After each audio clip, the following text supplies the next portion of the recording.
말씀은 성공을 높이고 실패의 가능성을 줄이는 지혜라는 제목입니다. 저는 전도서의 말씀을 나누면서 물론 욥기라고 하는 말씀이 우리가 기존에 알던 규범적 지혜라고 소개하는 시편, 잠언 이 말씀과 다른 굉장히 생소하고 또 어떤 면에서는 어렵게 느껴졌어요. 왜냐하면 의인의 고난, 의인이라고 칭하기는 어렵긴 하지만 어쨌든 욥을 의로운 자라고 칭하고 있으니까 의인의 고난은 규범적 지혜하고 맞지 않아요. 의인은 복을 받고 형통하고 그렇게 진행이 돼야 맞죠. 근데 갑자기 시편 잠언에 이어지는 전도서의 욥기의 말씀은 역행적이잖아요. 역설적이고 어떻게 의인이 고난을 받느냐에 대한 자칫 함정에 빠질 만한 어려움들이 있었지만 그 말씀을 통해서 하나님께서 깨닫고자 하시는, 그러니까 규범적 지혜라고 하는 욥 시편 잠언의 말씀의 한계요. 현실적으로는 그런 규범적 지혜처럼 1 더하기 1은 2 이렇게 되지 않는 경우들이 많더라. 특별히 이스라엘 역사 가운데 의로운 자가 왕이 되는 게 아니라 오늘 말씀에도 있는 것처럼 비천한 자가 악인이 왕이 되기도 하는 이런 규범적 지혜를 역행하는 일들이 실제로 벌어지고 있었어요. 그래서 우리가 함부로 판단하지 마라. 다른 사람을 판단하지 말 것과 또 하나님의 전능하심을 믿고 그 하나님께서 욥에게 고난을 주신 이유가 있을 것이다. 그러한 어려움 가운데도 믿음을 포기하지 마라. 하나님 그것을 원하시고 깨닫게 하시기 위해서 욥이라고 하는 사람을 통해서 감당할 만한 시험이겠죠. 하나님이 감당할 만한 시험을 주셨습니다. 이어지는 전도서의 말씀 역시도 욥의 말씀의 후반부에 이어지는 말씀처럼 반성적 지혜라는 정의로 말씀을 드리고 있는데 어떤 면에서는 시편 또는 잠언의 말씀을 우리가 좋아하고 또 그 말씀대로 믿음 생활하면서 기대를 합니다. 그런데 사실은 우리가 그 시편 또는 잠언에 있는 말씀처럼 전적으로 정말 하나님을 찾고 전적으로 믿음 가운데 살아갈 수 있느냐라고 묻는다면 그렇습니다라고 자신 있게 대답을 하겠는가? 그렇다면 하나님이 정말 우리에게 허락하신 귀한 은혜의 삶을 나는 후회함이 없이 살아가느냐, 그래야 하나님이 의로운 자라고 하신다면 부족하죠. 나의 부족함에 대해서, 나의 연약함에 대해서 한계도 느끼고 답답하고 또 안타까움을 갖습니다. 그 부분에 대한 저는 전도서나 욥기의 말씀이 자유함을 준다고 생각해서, 왜냐하면 지금 우리의 한계를 아예 내려놓고 우리는 제한적 인간이다 라고 하는 걸 처음부터 내려놓고 전도서를 시작합니다. 그러니 우리가 할 수 있는 일은 최선을 다하는 것이다. 내가 어느 곳에 있든지 간에 하나님 앞에서 최선을 다하는 것이다 라고 오히려 답을 우리에게 주니까 저는 전도서의 말씀이 규범적 지혜라는 시편 또는 그 잠언의 말씀도 너무 좋지만 그 말씀에 비추어서 우리가 살아갈 때 부딪히는 한계 또 나의 연약함에 자유함을 더해준다라는 생각을 가져봅니다. 물론 시편, 잠언 또 욥기, 전도서의 말씀이 사실 완성된 말씀은 아닙니다. 구원이라는 면을 놓고 보면 신약시대 예수님의 오심과 예수님을 통한 구원이 연결이 돼야 되죠. 그 부분은 어찌됐든 한계입니다. 여기서 전도서에서 그 부분을 강조하고자 하는 건 아닙니다.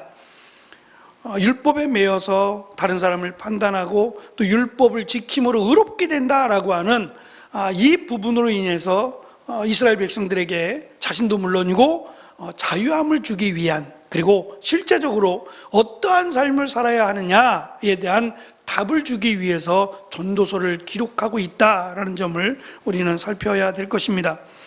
오늘 말씀도 두 개로 나누어 보면 12절로 15절은 우매한 말 또 어리석은 수고에 대해서 언급을 하고 16절로 20절은 성공의 가능성을 높이고 실패의 가능성을 줄이는 지혜에 대해서 우리에게 가르쳐 줍니다. 전도서 10장 우리가 절반을 먼저 살펴보고 후반부를 오늘 살펴보는데, 10장은 잠언의 경구와 유사한 규범적 지혜의 방식, 써내려가는 방식을 따릅니다. 대꾸법과 같이 꼬리에 꼬리를 무는, 그래서 그 내용을 조금 더 이렇게 증가시키거나 그것을 조금 더 의미를 부여하기 위한 그 어법인데요. 이런 대꾸법을 사용해서 시편, 전도서, 잠언이 이런 표현들을 많이 쓰거든요. 꼬리에 꼬리를 물고 연결해가는 이런 식의 표현인데, 전도서 10장도 그런 그 경구를 가지고 와서 기록을 해서 마치 잠언을 읽는 듯한 느낌을 우리에게 줍니다. 그러나 이러한 그 형식, 잠언이나 시편의 형식을 통해서 강조하고자 하는 의도가 있습니다. 예를 들면 잠언, 전도서가 담고 있는 지혜의 내용은 잠언과 차이가 있는데, 전도서는 지혜로운 말과 행동의 태도에 오히려 더 관심을 가져요. 내용에 대해서보다는 태도에 대해서, 우리가 어떠한 태도로, 어떠한 행동으로 실제적으로 말하며 행동하며 살고 있느냐라고 하는 밖으로 보여지는, 겉으로 드러나는 것에 대해서 오히려 강조를 합니다. 이유는 이미 시편이나 잠언을 알고 있다는 전제가 있어야 돼요. 그러니까 우리 또는 예수님을 처음 믿는 사람들이 전도서를 먼저 접하다 보면 시편이나 또 잠언의 말씀이 아예 없는, 한 번도 읽어보지 않은 상태에서 전도서는 어려울 수밖에 없어요. 그리고 마치 전도서를 읽고 그 다음에 시편이나 잠언을 읽으면 충돌이 될 수밖에 없어요. 그런데 이미 시편 그리고 잠언은 알고 있다, 너무도 익숙하다라고 하는 전제를 가지고 전도서의 말씀을 기록하고 있기 때문에 반복해서 그 부분을 언급하기보다는 오히려 그것을 묵상하고 그것을 암송하고 이런 건 너무 잘해요. 너무 잘하지만 실제적으로 밖으로 드러나는 이런 행위들이나 말은 쉽게 함부로 하는 경향들에 대해서 전도자는 지적을 합니다. 먼저 첫 번째, 우매한 말과 어리석은 수고에 대한 내용입니다. 전도서는 지혜로운 말과 우매한 자의 말을 대비시켜서 말씀드린 대꾸법을 통해서 내용보다는 태도에 더 강조해서 설명을 합니다. 지혜자의 말을 보면 12절의 말씀은 은혜롭지만이라고 번역을 했어요. 이 부분이 조금 애매했어요. 그래서 은혜롭다라고 번역했는데, 실제적인 이 단어의 의미는 불쌍히 여기고 긍휼히 여기다라는 의미를 가져요. 이것이 하나님의 속성이기도 하고요. 적어도 시편 또는 잠언의 말씀들을 가지고 있고, 이것을 통해서 하나님이 주신 은혜, 또 하나님이 우리를 향한 사랑을 내가 믿는다면 우리의 말, 또 지혜의 말은 당연히 긍휼히 여기고 불쌍히 여기는 그런 말을 하는 것이 지혜라는 거예요. 사실은 시편 잠언에서는 지혜로운 말을 이렇게 긍휼히 여기는 말로 설명하지 않아요. 오히려 긍휼히 여기기보다는 가르치고 하는 쪽에 더 무게를 두죠. 그래서 이 전도서에서는 타인에 대한 이해와 배려가 담긴 말을 하는 것이 지혜라고 강조합니다. 반대로 우매자의 말은 자기 자신을 파괴하는 말로 함부로 내뱉는 말이 결국 자신에게 해가 되는, 이것을 어리석은 자, 우매한 자로 설명을 합니다. 두 번째, 처음부터 끝까지 어리석은 말이라는 건데요, 이 어리석다라고 하는 것은요, 지금 이 전도서의 주제입니다. 그럼 어떠한 사람이 어리석으냐? 한치 앞, 우리식으로 하면 한치 앞도 모르는 사람들이 앞으로의 일들을 이야기하는 걸 어리석다고 말해요. 또 당장 일에 충실하기보단 내일이라고 말하는 이것을 어리석다고 말해요. 너희에게 내일이 어디 있느냐? 하나님이 내일을 주셔야 내일이지, 우리가 내일을 장담할 수 있느냐? 라고 하는 것이 어리석다라는 것을 연결을 시킵니다. 또한 세 번째, 생각이 없이 나오는 말을 일관되게 무지함으로 설명합니다. 미래를 예측할 수 없음을 인정하지 않고 무책임하게 말을 남발하는 경우를 우매한 자라고 설명을 합니다. 잠언이 죄 없는 자를 해치거나 타인을 속이는 말을 악한 것으로 규정하고 이를 피하라고 가르치는 선악의 기준을 제시한다면, 전도서는 말의 내용보다는 태도, 다시 말하면 함부로 하고 급하게 하고 많이 하는 것이 어리석음이고 그렇게 하지 않는 것이 지혜라고 말을 합니다. 그러니까 말을 많이 하느냐 적게 하느냐 그 문제가 아니에요. 그 말을 하는 당사자가 무슨 생각으로 말을 하냐는 거죠. 저 사람을 세워주고 우리가 에베소서에서 보는 것처럼 칭찬하고 감사하는 말이라면 지혜자의 말입니다. 그렇지 않고 자기를 드러내고 자랑하는 말이라면 그것이 어떠한 말이든 간에 우매한 자의 말이 된다라는 거예요. 우매한 자들의 수고에 대한 설명인데요, 말에 대한 논리와 동일하게 전도서는 우매한 자들의 수고에 대해서 설명을 합니다. 어떠한 것이 어리석은 자의 수고함이냐, 전도서의 말씀을 통해서 지금 이 시대를 보는 것 같은, 예를 들면 열심히 일하는 것, 그렇게 말을 하잖아요. 열심히 성실하게 일해라, 그것이 지혜로운 것처럼, 또 그게 의로운 자, 공의로운 자의 마땅한 모습인 것처럼 시편과 잠언이 설명해요. 그런데 전도서는 이렇게 말합니다. 자신을 돌보지 않고 무리하게 일하는 태도, 조금 더 나아가면 우리가 흔히 말하는 일중독인 경우예요. 그러니까 일만 하는 경우, 일만 하며 살아가겠다라고 하는 경우는 우매한 자의 수고예요. 그러니까 그렇게 열심히 수고하지만 그것이 결국은 그 사람을 해롭게 한다는 거죠. 그러니까 일이라고 하는 것은 굉장히 중요합니다. 우리가 이 땅을 살아나가면서 하나님께서 특별히 남자들에게 허락하신 땅을 일구고 수고의 땀을 흘려야 먹을 것을 말씀하셨기 때문에 일하는 게 마땅해요. 그런데 그게 인생의 목적이 되면 그 사람은 우매한 수고를, 어리석은 수고를 한다는 거예요. 그것을 통해서 무엇을 얻고자 그렇게 할까요? 무엇을 얻고자 이렇게 밤낮 없이 일만 할까요? 정말 일이 좋아서 일한다, 그것도 문제지만 그의 목적이 있을 겁니다. 밤낮 없이 일하고 일중독이 되어서 일하는 목적이 있을 거예요. 이루고자 하는 게 있겠죠. 근데 그러다가 그의 생명이 끝날 수도 있잖아요. 그래서 인생의 목적을 일이라고 두는 것은 어리석은 자의 수고다라는 강조를 합니다. 두 번째, 16절로 20절에는 실패의 가능성을 줄이는 그런 지혜에 대해 설명을 합니다. 전도자는 미래를 예측할 수 없기에 이 부분이 사실은 전도서가 강조하는 지혜입니다. 우리 마지막 찬양 기억나세요?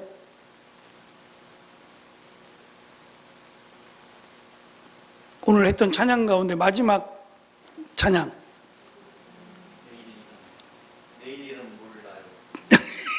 내일 일은 몰라요. 내일 일은 난 몰라요. 하나가 한 글자 빠졌는데 내일 일은 난 몰라요. 이게 지혜입니다. 마땅하리라고 생각하죠. 당연하리라고 생각해요. 그래서 저도 마찬가지죠. 내일 약속하시고 일주일 뒤에 약속하시고 때로는 몇 달 뒤에 약속도 하잖아요. 친구들 정말 오랜만에 이렇게 많은 친구들을 만날 때는 몇 달 전부터 미리 예약을 해놓고 만나요. 근데 그걸 놓고 어리석다라고 말하는 건 아니에요. 근본적으로 내일이라고 하는 것은 사실 우리에게는 없는 겁니다. 우리의 시간이 아니에요. 내일은 우리의 시간이 아니니까 현재의 시간을 무시하는 경우를 이야기하는 거예요. 현재를 무시하고 내일을 기대하는 건 있을 수 없어요. 왜냐하면 오늘 우리에게 허락하신 시간에 충실하는 게 지혜지, 오늘은 대충 내 마음대로 막 살면서 내일을 기대하는 건 어리석은 일이에요. 내일이 주어질지 어떻게 알겠느냐라는 설명을 그래서 하고 있는 겁니다. 앞에서 말씀드린 것처럼 미래를 예측할 수 없기에 재산을 축적하기 위해, 돈을 모으기 위해서 죽도록 일만 하는 경우, 이것은 어리석다고 말해요. 예수님도 이 말씀하셨죠. 비유적으로 말씀하실 때 창고 또는 곳간이 부족해요. 곳간을 더 짓자. 그러면 더 짓고 말까요? 안 그럴 것 같아요. 저는 또 곳간을 지을 것 같아. 이 곳간이 채워지면 이 곳간을 짓고 이 곳간이 채워지면 또 이 곳간을 지을 거예요. 근데 예수님의 말씀은 그러다가 오라 하면, 예수님이 됐다 와라 하면 어디로 가겠느냐 너는. 돈 열심히 벌다가 돈 많이 모았습니다라고, 그게 인생의 목적이 되면 안 된다는 거예요. 또 그것이 너를 영원한 생명으로 인도하지 못한다는 거예요. 세상은 그렇지 않아요. 세상은 돈이 곧 권세이기도 하고 돈이 곧 그 사람에게 명예가 되기도 합니다. 그 유대인들의 생각이 그러니까요. 하지만 돈이 많다고 해서 하나님의 나라에 들어가는 게 아니에요. 그게 지금 반성적 지혜가 가르쳐지는 거예요. 규범적 지혜는 돈이 많은 사람, 하나님의 축복을 받은 사람이었어요. 그런데 돈에 빠져서 또 열심히 죽어라고 일을 한다. 근데 그게 그러면 하나님의 복을 허락하시는 사람이냐? 그렇지 않다는 거죠.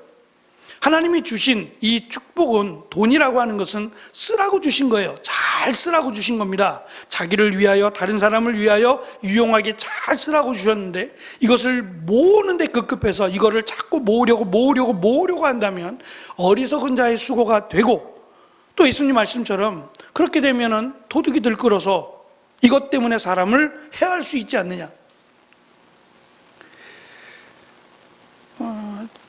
지금은 모르겠습니다만 벌써 시간이 한참 지나서 제가 남아공에 이제 들어갈 때에 선배 목사님이 저한테 몇 가지를 조심하라라고 하면서 이렇게 그때는 메일로 저한테 보내준 것이 있는데, 예를 들면 뭐는 갖고 오고 뭐는 준비하고 뭐는 가져오지 말고 이런 내용들이 이제 계속 조율이 되어 왔어요.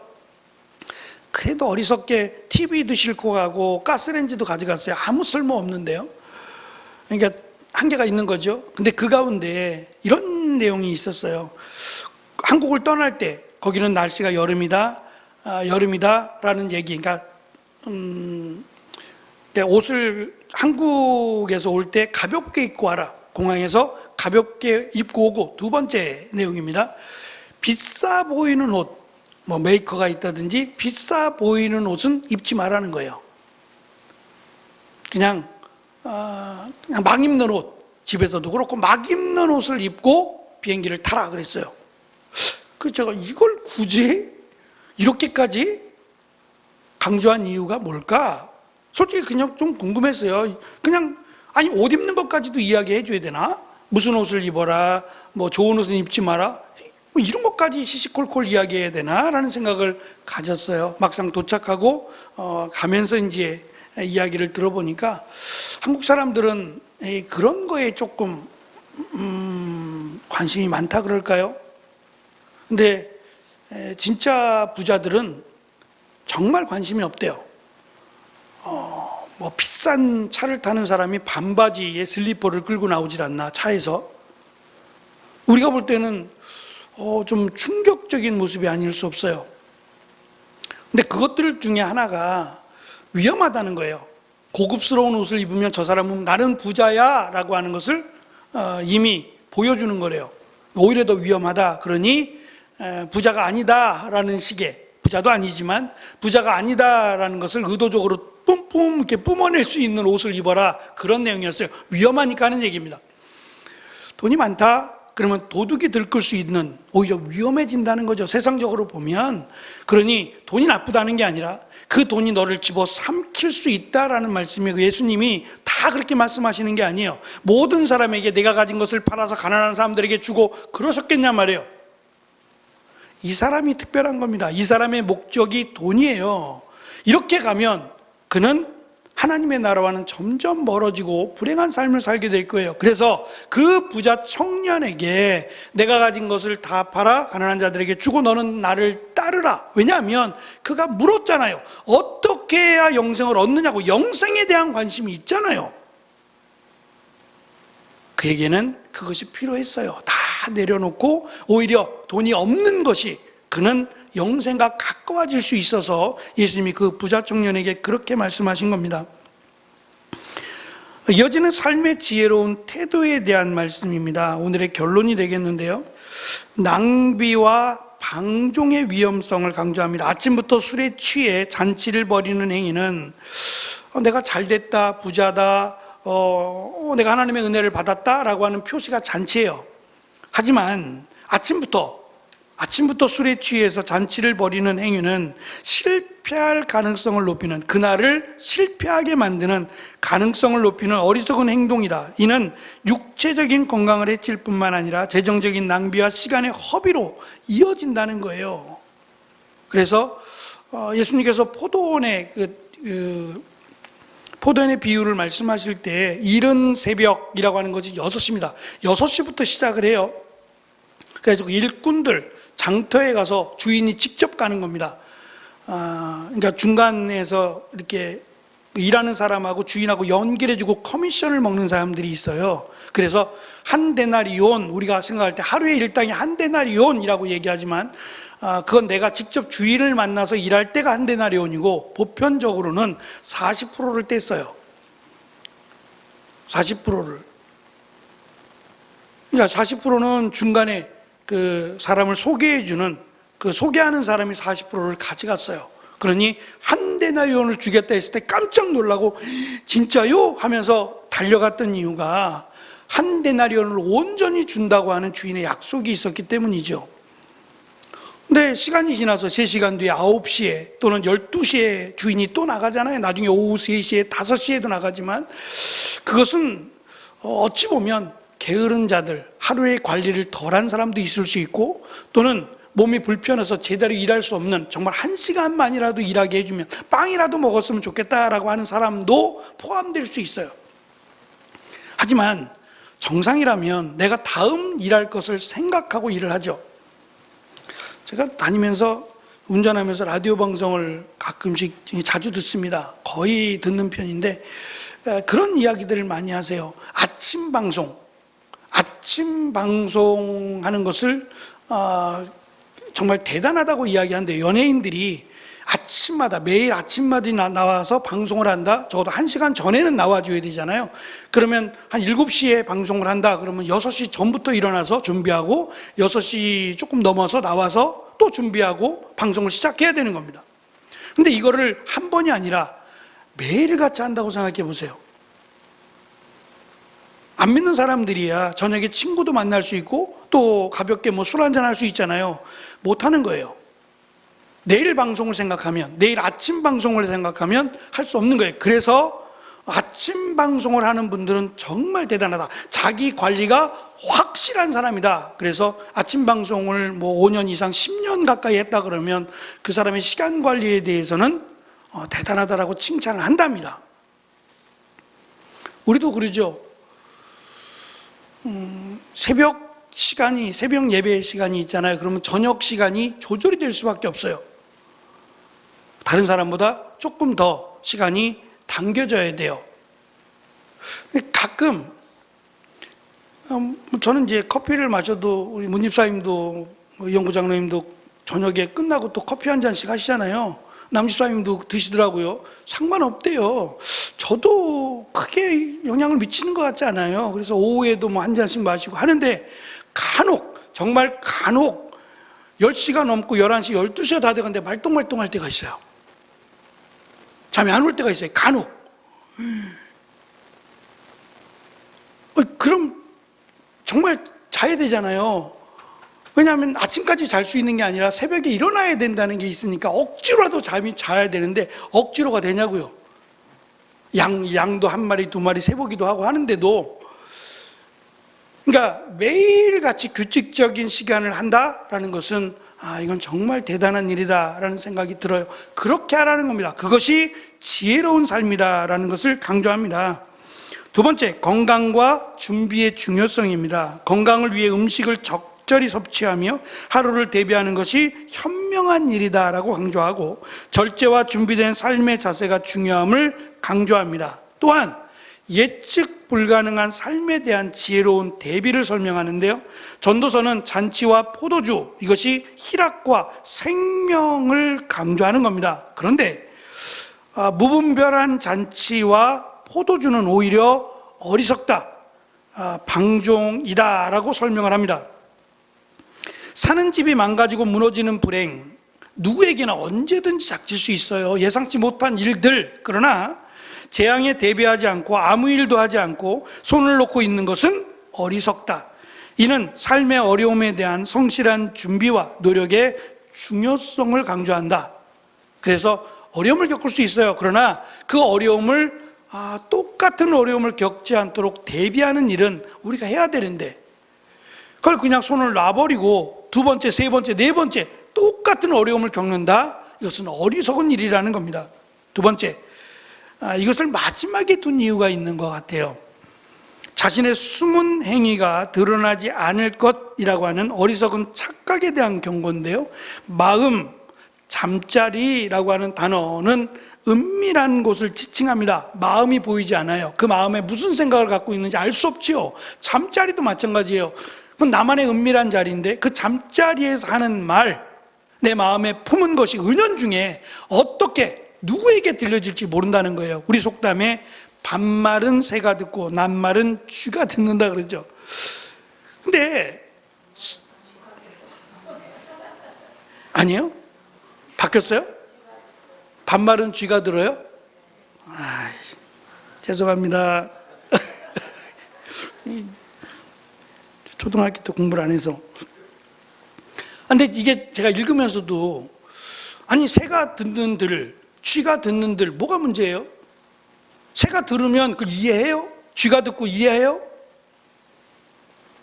말 그대로 그냥 비유적인 이야기예요. 이들이 전해주겠어요? 새가 전해주고 쥐가 전해주겠냐고요. 그게 아니죠. 어찌됐든 이게 셀 수 있다. 다른 사람에게 들려질 수 있다. 그럼 어떻게 하라는 얘기예요? 더 조심해라 이 말이에요. 더 은밀하게 해라 이 말이 아니라 하지 말라는 거예요. 하지 말라는 거예요.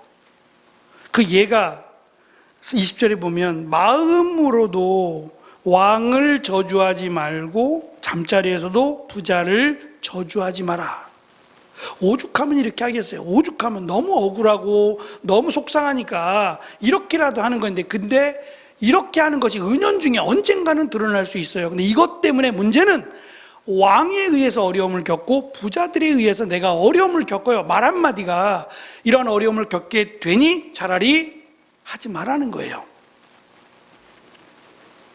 그래서 오늘 말씀 가운데도 반복적으로 강조하는 내용이 말을 많이 하기보다는 적게 해도 책임감이 있는 말을 해라.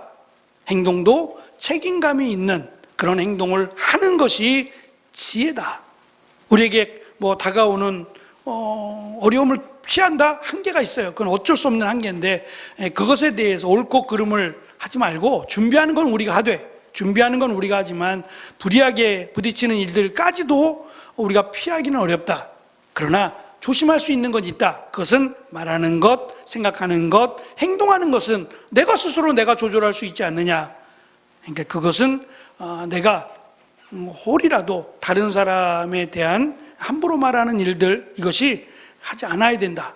자칫 이것으로 인해서 우리의 인생에 어려움을 겪게 된다라는 것을 강조합니다. 이것이 실패의 가능성을 줄이는 지혜로운 모습이다라는 것을 전도자가 우리에게 가르쳐 줍니다. 굉장히 귀한 내용의 말씀이라고 생각합니다. 믿는 자답게 사람을 살리고 세우는 귀한 삶과 또 말과 행동이 우리 가운데 있기를 간절히 축원합니다. 기도하겠습니다.